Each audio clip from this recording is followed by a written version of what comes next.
Calgary Colts. And while Rifles action, they lost their game earlier against Saskatoon 2 weeks ago. The Rifles with a good chance of making amends for that, as they were 5-1 and they took on the winless Calgary Colts. Rifles taking aim for their 6th victory of the season with all sorts of firepower, both on offense and on defense. The Rifles, although, got off to a slow start in this one, as significantly the Colts would get out to an early lead in this one. John Karnowski hands off to Kyle Rawson, who takes in from 4 yards out. 6-0 Calgary after the missed convert. Now 6-3 Colts add another one. John Karnowski goes deep, way deep to Cassidy Donat. A 30-yard score, 12-3 Calgary. But the Rifles start the comeback as Nathan Friesen fires a strike to Luke Kennerd, who's wide open in the end zone.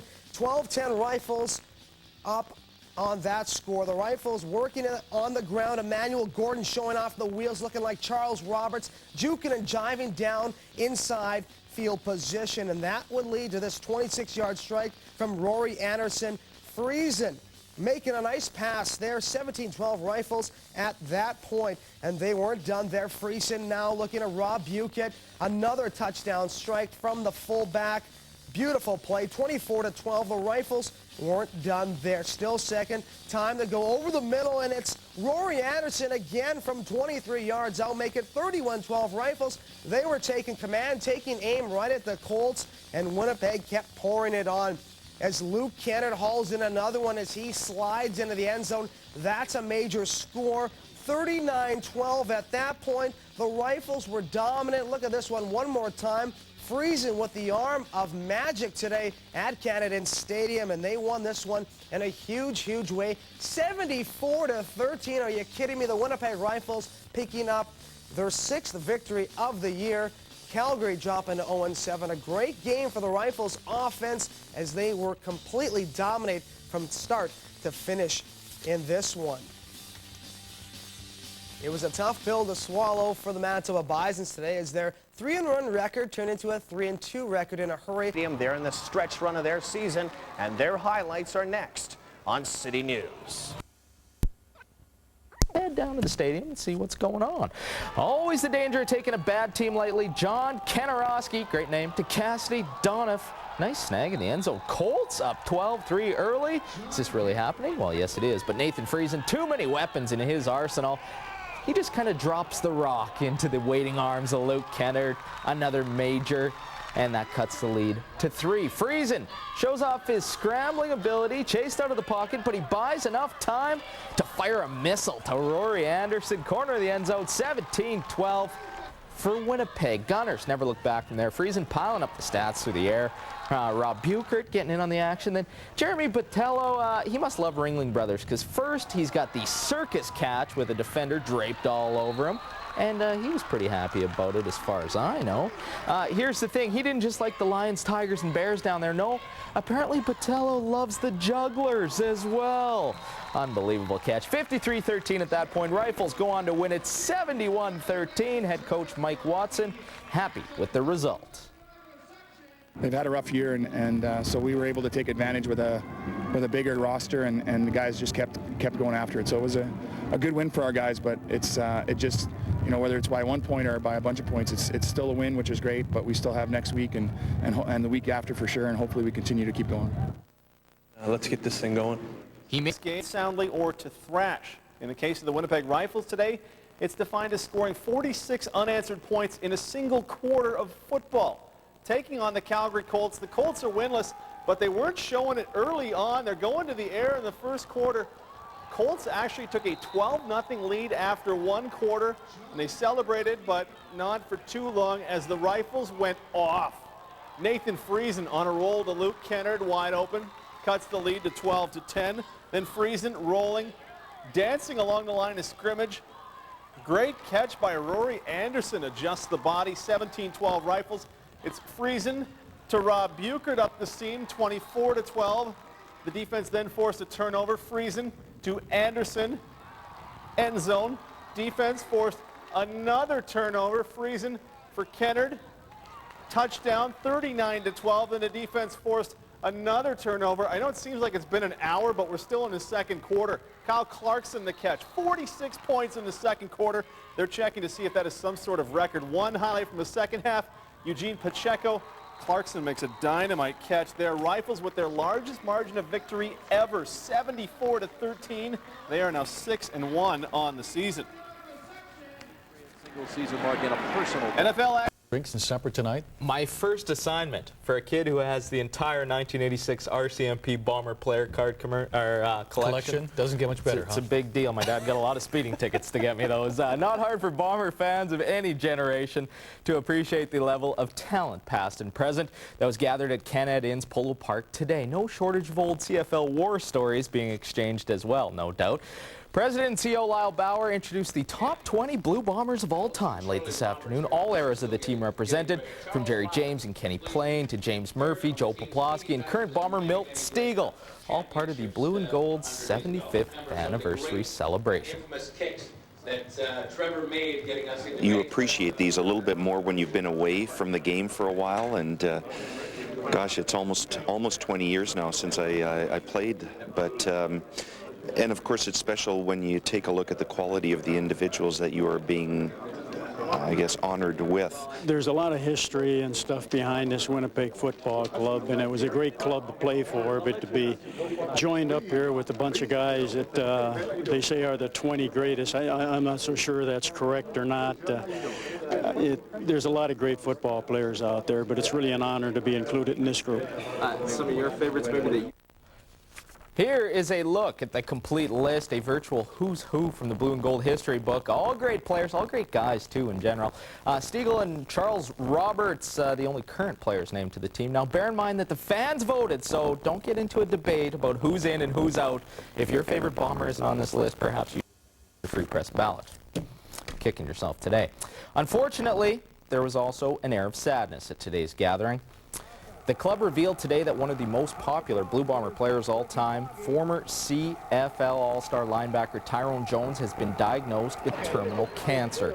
Tyrone played for Winnipeg from '83 to '91. He was an integral part of that most feared defense in CFL history.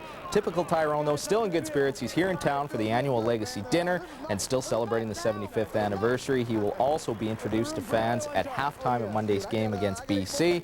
The Bomber alumni have set up a trust account for Tyrone to help with cancer treatment and pain medication expenses. Any fans who wish to donate may drop off a check to any TD Canada Trust location or send a check to the Winnipeg Blue Bomber Alumni Tyrone Jones Fund. Our best wishes to him in the fight ahead. To high school football tonight, Raiders versus the Pirates. Of them, you got to get down to the stadium. You know, not bad for a franchise that's only 4 years old. The Winnipeg Rifles have gone from the doormat to the penthouse of the PFC. The Gunners will host the league final against the Edmonton Huskies on Sunday. And as Leah Hextall explains, the Sled Dogs are not exactly a pushover. They've been to the league finals the last 5 years. We're ready to roll here. We're ready to roll. Oh, I can't wait to play these guys. The Winnipeg Rifles are gunned up and taking aim at the Edmonton Huskies. Did well as a team in the regular season, but doing well in the regular season doesn't mean anything if we can't win here. The two teams met once in the early stages of the season. The Rifles managed a 1-point victory over the Huskies, but since then, Edmonton has improved into one of the most intimidating teams in the conference, known for their physicality and offensive attack. However, the Huskies' biggest threat may be their current momentum after taking out the PFC Dynasty Saskatoon Hilltops in the conference semifinal. They're good. They're good. I mean, they got on this roll at the end of the year. I mean, they played some tough teams and they beat them. They knocked out the Hilltops. I mean, Hilltops have got 3 losses in the last couple of years, and 2 of them against the Huskies, 1 against us. I mean, we're going to have to play good. Offense is very methodical and very well coached, and their execution is excellent, and so it's a real tough opponent, but all the things that they do, I think we can come after them and pose some problems for them as well. So we'll see how it goes. It's going to be an epic battle for sure. One opponent the Rifles don't want to battle is themselves. Balance among their offense, defense, and specialty teams is the key to victory. Eliminate turnovers, number one. That's definitely first and foremost. Usually, if you look at stats at the end of the year, the teams with the largest plus-minus end up winning. We end up winning the conference or whatever. So we definitely have to win turnover battle. We've got to make sure that we're just active on offense and come after them right away. Whereas we kind of sit back in the first quarter or so and let them come to us and try and figure them out. We've got to take it and figure them out as we're going forwards. It's the first ever championship kickoff for the Rifles, establishing the team as one of the franchise's best. However, a win would ingrain the 2005 Winnipeg Rifles team into the history books. Leah Hextall, CTV Sports. Oh, you gotta love put it in the open net. Peg this year. The Rifles have yet to really grab the spotlight, but that may all change tomorrow afternoon when the Rifles battle the Edmonton Huskies for the Prairie Football Championship. After last weekend's first ever Rifles playoff win, the Green and Gray will be going after the Prairie Football Conference Championship, taking on the Edmonton Huskies, who downed the Saskatoon Hilltops to earn a berth. Winnipeg beat the Huskies by just 4 points the last time these two met. Well, maybe it's in his genes. This week's Sport Manitoba Sports Star is taking a kick at success. Here's Leah Hextall. The Winnipeg Rifles have fired off a perfect 4-0 record, thanks in part to several special performances by kicker Jake Kennerd. It's my first time on a football team ever being 4-0, so it's just an incredible experience, and especially for the Rifles, it being our 4th year, I believe, in existence. It's great. For the second consecutive week, the second-year Rifle has been named the Special Teams Player of the Week, an easy decision after a game-winning field goal versus Edmonton, which catapulted the Rifles to first in the conference and the country for the first time in the team's history. When we line up for a field goal, we're surprised when they don't go through the uprights. So Jake's done a really good job. He's worked really hard in the offseason, and he's worked with Dimitri Skurs quite a bit and worked on his own to improve his trade. He just is a very valuable member of our team. He kicks the ball pretty well. There's sibling rivalry for sure. Especially Jake's, like I've always been bigger, stronger, faster until, pretty much recently this year where Jake's really caught up to me, and it's definitely had me looking over my shoulder a bit. Genetics may also play a part in Kennerd's success. His dad is former Blue Bomber Hall of Fame kicker Trevor Kennerd. But when it comes to the family business, does father really know best? Definitely, most definitely. Has he given you any kind of advice? Constantly. Yeah, it's sort of nonstop. It's really good though, because I mean, lots of other players, they don't have that, and I don't know, sometimes I take it for granted, but it's really helpful. As is Kennerd to his team's chances of improving to 5-0. Therefore, Kennerd the kicker is the Sport Manitoba Sports Star of the Week. Quite a leg. You bet. Thanks a lot, Kev. When we come back, more on what police are doing right now on Maryland Street. Stay with us. Winnipeg Rifles are a completely different story. 4 straight wins by the Rifles have all but guaranteed them a shot in the PFC's postseason. The question is just where will they finish? Today, the Gunmen looking for win number 5 versus the Saskatoon Hilltops at Kennedy Stadium. And first quarter, having some problems holding onto the ball are the Rifles. Jeremy Botello has the ball stripped loose here as Nathan Friesen completes the pass. Matt Vossi comes up with a recovery. It's the Hilltops ball. That turnover would prove costly as the Hilltops go to Brett Thompson with the quarterback sneak up the gut for 38 yards, a 7-0 Hilltops lead. Struggles continued for the Rifles. The O-line would completely collapse coming up here on this play. Look at this, no blocking, and Nathan Friesen was sacked by Mitch Rieger. Darren Carter also in on the tackle. The Rifles were forced to punt. 2 plays there, the Hilltops getting some great place kicking out of Connor McDougall as he cranks the 44-yarder through the uprights. 10-0 Saskatoon.